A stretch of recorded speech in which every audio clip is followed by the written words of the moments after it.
Assalamualaikum warahmatullahi wabarakatuh.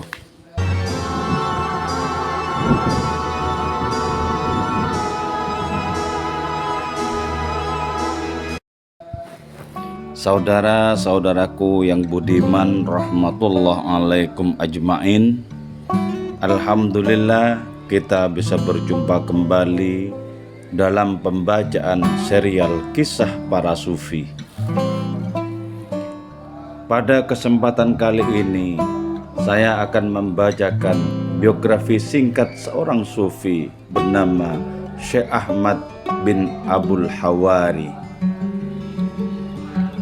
Moga-moga pembacaan kisah sufi ini bermanfaat bagi kita semua. Amin ya mujibas sailin. Syekh Ahmad bin Abul Hawari. Beliau adalah Abul Hasan Ahmad bin Abul Hawari. Beliau termasuk sufi dari generasi awal, berasal usul dari Damaskus, bersahabat dengan Syekh Abu Sulaiman Ad-Darani, Syekh Abu Abdillah An-Nibaji, dan lain sebagainya. Syekh Junaid Al-Baghdadi menyebut beliau sebagai bunga harum dari Syria. Beliau wafat pada tahun 230 Hijriah. Ada kisah menarik tentang beliau berkaitan dengan Syekh Abu Sulaiman Ad-Darani, kawannya itu, yaitu keduanya saling berjanji untuk tidak membuka rahasia-rahasia keilahian kepada umat.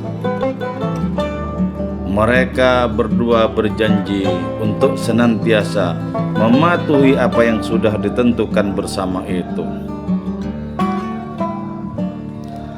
Akan tetapi pada suatu hari, Syekh Sulaiman Ad-Darani tidak sanggup untuk tetap berpegang kepada janjinya. Beliau berada di sebuah majlis berbicara kepada jamaah tentang rahasia keilahian, terutama yang berkaitan dengan Syekh Ahmad bin Abul Hawari, kawannya itu.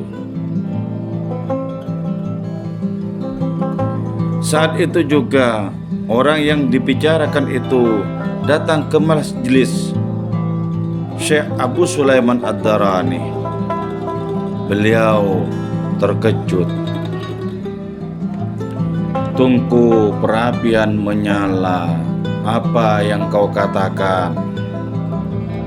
Seperti hendak mengingatkan tentang janji berdua itu dengan tegas. Tapi Syekh Sulaiman Ad-Darani tidak merespon, sehingga pernyataan tersebut diulangi sebanyak 3 kali oleh Syekh Ahmad bin Abul Hawari. "Pergi dan duduk di sana," kata Syekh Sulaiman Ad-Darani kepada temannya itu dengan nada sedikit membentak. Setelah itu, beliau tetap kelihatan sibuk berceramah untuk jamaahnya, seperti tidak menggubris temannya yang baru saja datang itu sama sekali. Akan tetapi sebentar kemudian beliau lalu tersadarkan. "Apa yang sudah kukatakan kepada Ahmad? Di mana dia sekarang? Jangan-jangan berada di tungku perapian."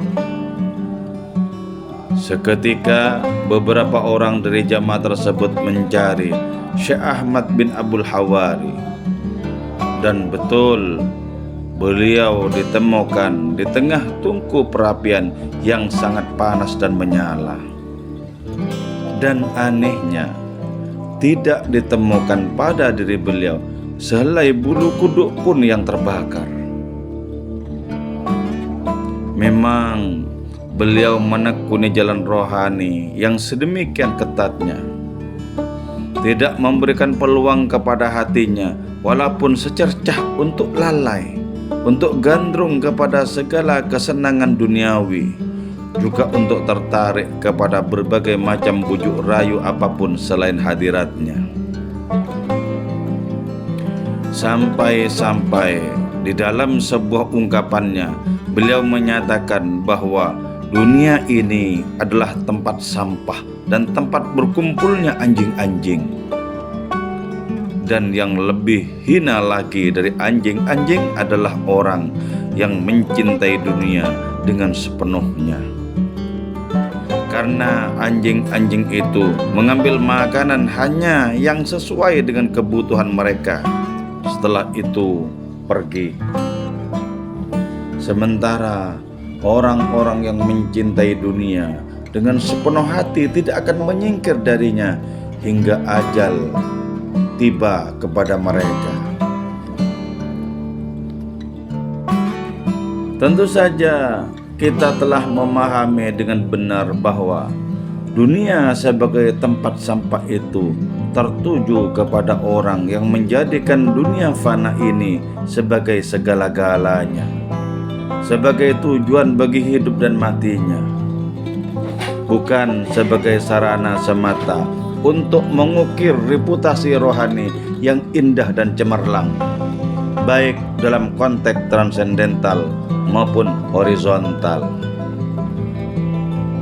Dunia fana yang dipandang sebagai segala-galanya itu pastilah menjadi tabir yang sedemikian tebal bagi siapapun yang mengalaminya, sehingga akhirat dengan demikian pasti tidak kelihatan sama sekali dengan pandangan mata batinnya. Karena mata batin itu telah terbutakan oleh segala sesuatu yang menipu, oleh segala sesuatu yang seakan-akan, oleh segala sesuatu yang centang perenang, oleh segala sesuatu yang sesungguhnya hanyalah merupakan bayang-bayang kepalsuan belaka. Wallahu a'lamu bissawab. Wassalamualaikum warahmatullahi wabarakatuh.